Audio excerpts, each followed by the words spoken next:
Hello, everyone, and welcome.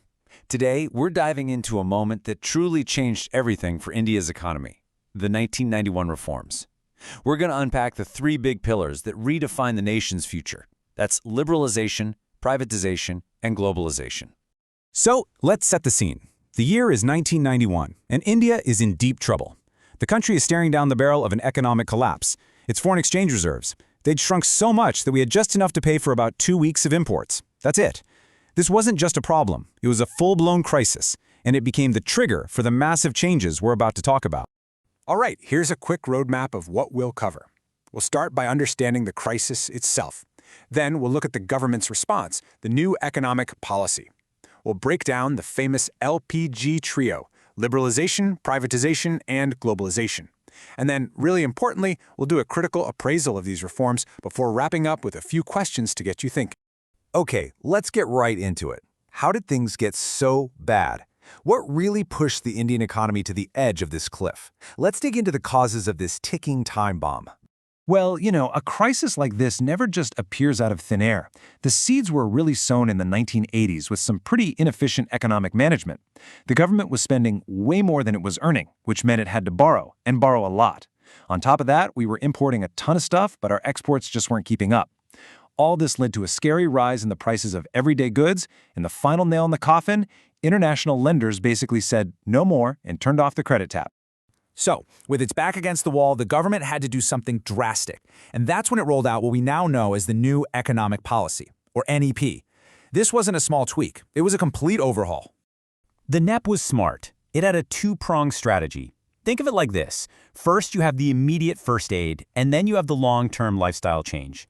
The first aid was the stabilization measures. These were short-term fixes to stop the bleeding, to fix the balance of payments problem and get a handle on crazy inflation. The lifestyle change was the structural reforms. These were long-term policies designed to make the whole economy more efficient and competitive on the world stage. Now, the whole new economic policy was built on these three massive pillars, which we famously call the LPG reforms. L is for liberalization, basically cutting down government control and freeing up the economy.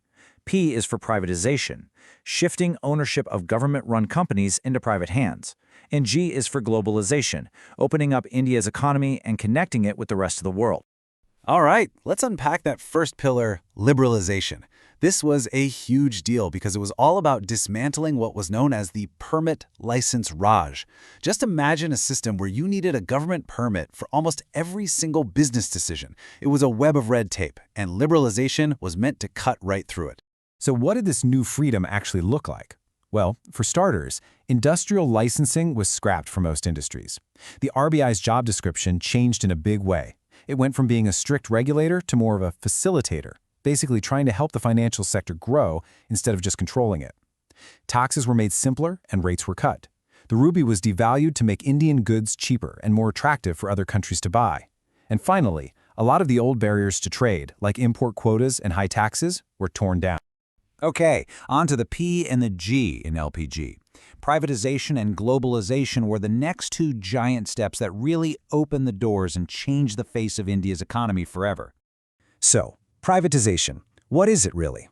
In the simplest terms, it's when the government transfers ownership and control of its companies, what we call public sector enterprises, over to the private sector. And the main way this was done was through something called disinvestment, which is basically the government selling its shares in these companies. Now, this whole idea was pretty controversial, and this quote really captures the debate perfectly. On one hand, you have scholars who saw it as a necessary step to make these companies more efficient. But on the other hand, critics were very worried, calling it a sell-off of valuable national assets to powerful private groups. It's really important to see both sides of this coin. And that brings us to the final piece of the puzzle, globalization. You can think of this as the natural next step. Once you've liberalized the economy and pushed for privatization, you're automatically becoming more connected and integrated with the global economy. It's all about becoming a player on the world stage. If there's one thing that really brings the idea of globalization to life in India, it has to be outsourcing, right? Suddenly, you had big international companies setting up call centers and IT support hubs here. This created a massive wave of jobs, especially in the services sector, and totally changed the career paths for millions of young Indians. Of course, India wasn't doing this in a vacuum. There were big international players involved, especially the World Trade Organization, or WTO. As a member, India had to play by a new set of rules for global trade, which meant lowering barriers and opening up its markets to other member countries, and in return, getting better access to their markets. All right, so we've seen what the reforms were, but now for the really crucial part, especially for anyone studying this seriously.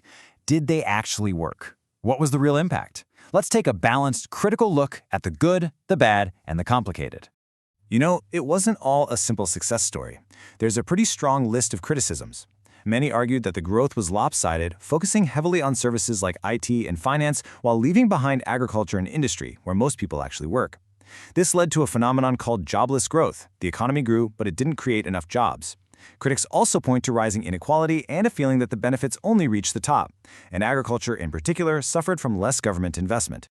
We've covered a lot of ground today, so now I want to leave you with a few questions to really get you thinking more deeply about what we've discussed. It's your turn to analyze. First up, we talked about the RBI's role changing from regulator to facilitator. What does that actually mean in practice? How did that shift really change how the financial sector in India operated? Here's a big one to chew on. These reforms were born out of a crisis. So, how should we see them? As a necessary evil, some tough medicine that India just had to swallow?